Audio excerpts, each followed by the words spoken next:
Alright, today we are replacing the upper intake manifold on this 2000 Lincoln Town Car. It has begun to leak coolant.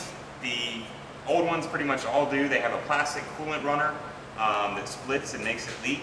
Also the seals corrode and it leaks around where it seals to the cylinder head.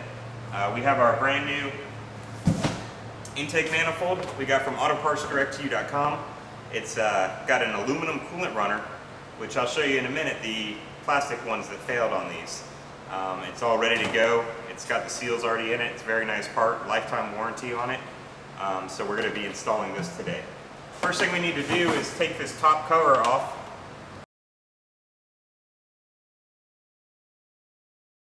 Alright, first thing we're going to do is take off the air intake hose and the air filter housing. Just a bolt back here and then a couple hose clamps.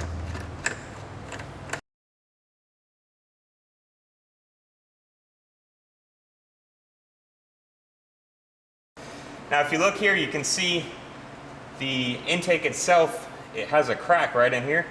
That's a coolant runner, engine coolant actually runs through that, and the plastic design that Ford used from the factory fails over time. It gets weak and brittle, and you can see there the puddle of coolant around it and the crack that's right there in that coolant runner.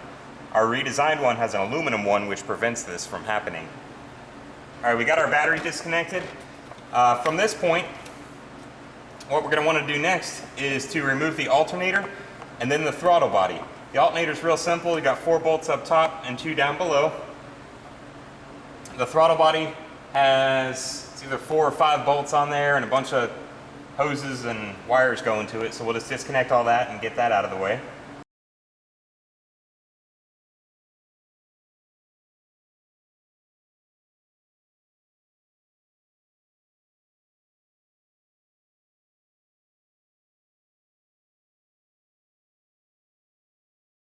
I got to take the belt off. It's real simple on this one. Just put your ratchet in the tensioner and press down, and when you do, it releases tension. Pop the belt off.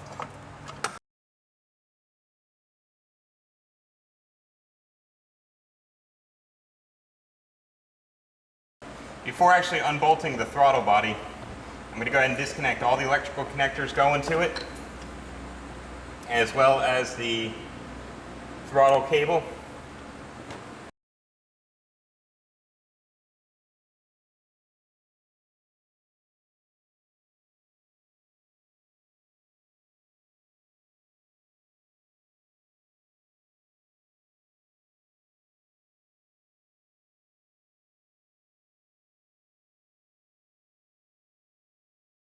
I just now decided, rather than taking off the individual cables, this whole bracket will come off real easy.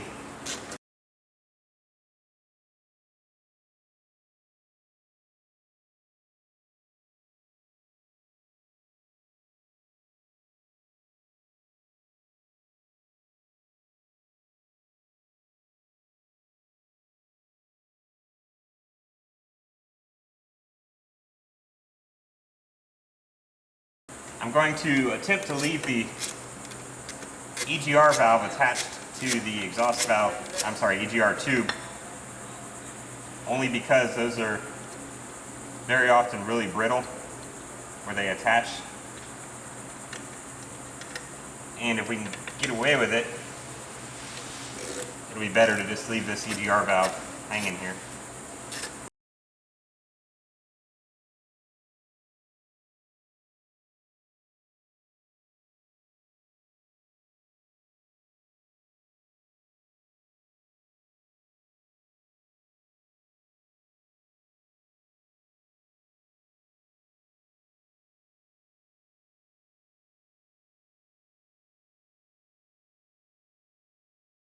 We got all the bolts undone. I think that I've got all the vacuum lines disconnected. We'll know in a second here.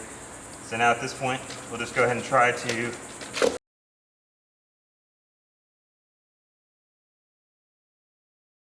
there we go. Throttle body's off. We'll just set that aside for now.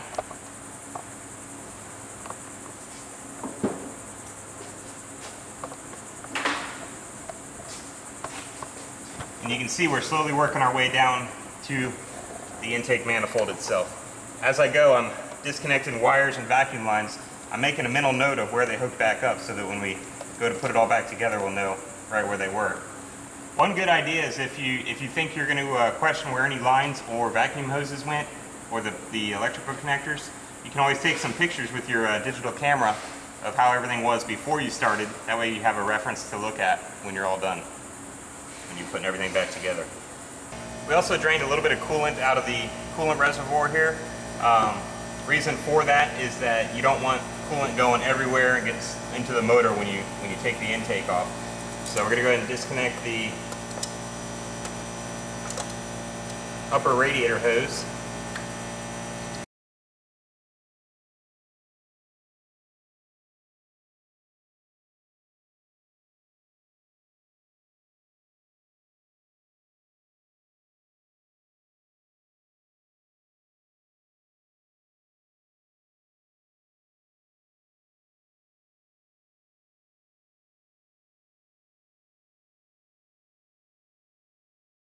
Okay, at this point we're going to disconnect the fuel lines going to the fuel rail, which are these two lines right here. Now there's a, these are called quick disconnect. You actually need a special tool to disconnect these, but any auto parts store will be able to have them. This piece is just a safety clip that just pops off. And I'm going to get my quick disconnect tools and I'll show you how to pop those off. Now these quick disconnect tools, you've got two ends to them. This piece right here that sticks out, that fits inside here, and you'll see I'll put it around the line, and then when I pull it forward, that disconnects the line. Now you want to be real careful. If there's any residual fuel pressure in here, it might spray, so do this real slowly and don't look at it. That's actually the return. Okay, that's one off.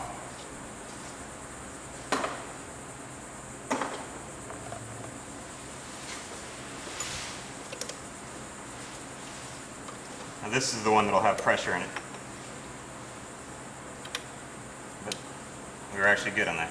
So now we've got the two fuel lines disconnected. I'm going to tuck these somewhere out of the way so that you don't get dirt into them. Before we get to the fuel rail, you'll notice there's a big bracket over here which actually covers the top part of the fuel rail. This bracket either has to be moved slightly or taken off completely, and it's kind of tricky. There's a bolt on the back of that, which we'll get to in a second here. I'm taking off this smaller bracket. Alright, now we need to get this bracket up and out of the way. Take this bolt out here.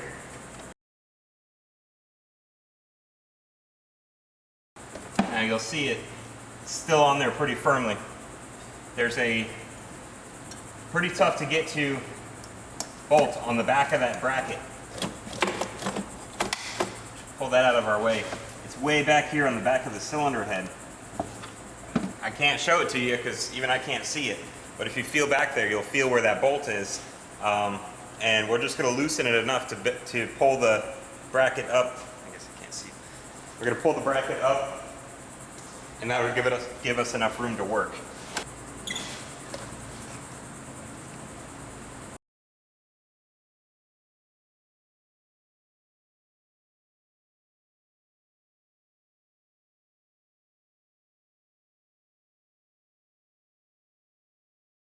All right, I've got the bolt off the back of this bracket here. Now, this bracket will come out. You can see exactly how this is bolted in because it's difficult to see when it's on the car. This was the bolt that went through the top. It sat just like that. Had a bolt that went through here. On the back side, you have this bolt, which bolted to the back of the cylinder head, and from there was another little bracket, and behind that little bracket was another nut, which is this one. So in order to get this off, you take this outer nut off, and you remove the bracket that's sitting against here, and then you take this bolt off, and then the bracket comes out. Now we've got the bracket out of the way, we got the fuel lines disconnected, we got all the electrical disconnected. Our next step, I'm going to go ahead and remove the fuel rail. To do that, we've got 1, 2, 3, 4 bolts. Once we disconnect those, it'll pop right up.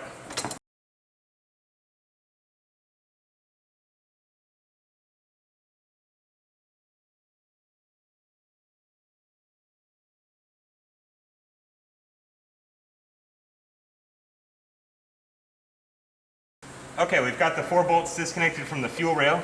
You can see here it's got some play in it. What we do next, actually, you know what, before I pop these out, I'm going to do one more step.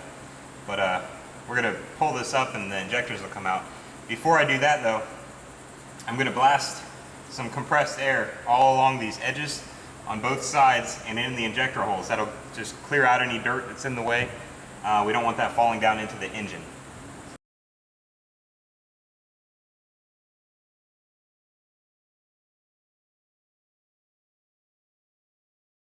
Alright, now we've got that cleaned out. We're going to go ahead and pull the fuel rail up slightly. What you need to do is, oh, there it goes. Alright, it all came out at once. The injectors, it's normal. Some are going to stay in the intake, some are going to come out with the fuel rail.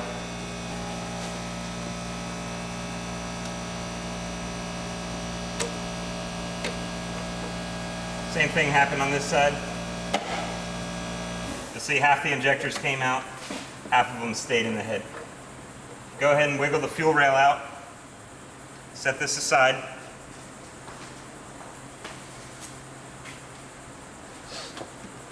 We'll go ahead and pull the other injectors out that got stuck in there. Just give it a wiggle and pull it out.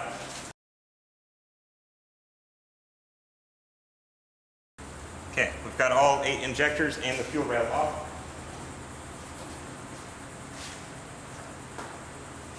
Now we're going to take off the 8 coil packs. Each one has a 7mm bolt that holds it in. So we'll just take that out and then just pull it straight out.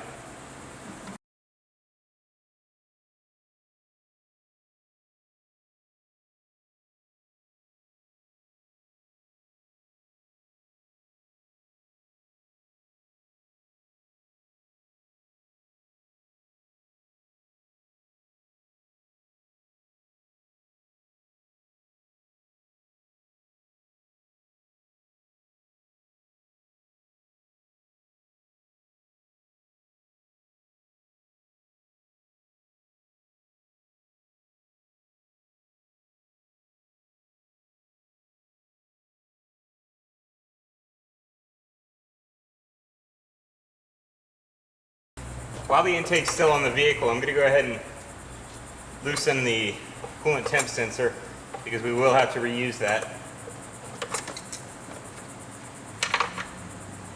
Go ahead and pop that out. Now at this point, just take out the 2 bolts that hold the thermostat on, and then there's bolts all along here that hold the intake on. Once we get those off, the intake will be ready to come off.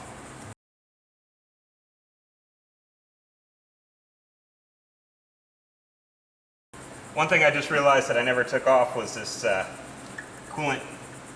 heater hose attached to the back of the intake manifold. I'll go ahead and pop that off real quick.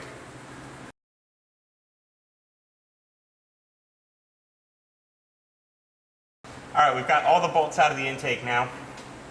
Now we can go ahead and pull the old one off. Just lift it up and wiggle it out of there. Let me take a good look at this thing here. You see this heater passage is also a real common thing to leak. Looks like that one had been leaking too for quite a while. Often they split right down here and cause a leak. But yeah, this thing was definitely needing replacement. So what I'll do next is I'm going to clean up all the cylinder head mounting points. We'll get that all cleaned up and then we'll be ready to put the new intake on.